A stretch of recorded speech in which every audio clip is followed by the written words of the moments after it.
Hermoso. Bueno, feliz Día de la Patria para todos. ¿Ya nos vamos? No lo hago nunca, señor director. ¿Está el Jimmy enfocando para este lado? ¿Sí? Hoy, porque somos muchos y una familia, hoy se va uno de los que me enfoca a mí desde hace 24 años. Perdón, diré. Te queremos y te vamos a extrañar. Dolly, crack, toda una vida. Toda una vida.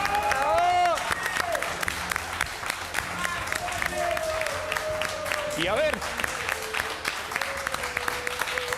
enfócame por última vez.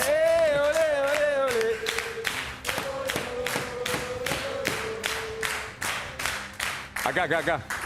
Así están las cosas, país. Ya lo sabes. Gracias, Dolly. Hasta mañana.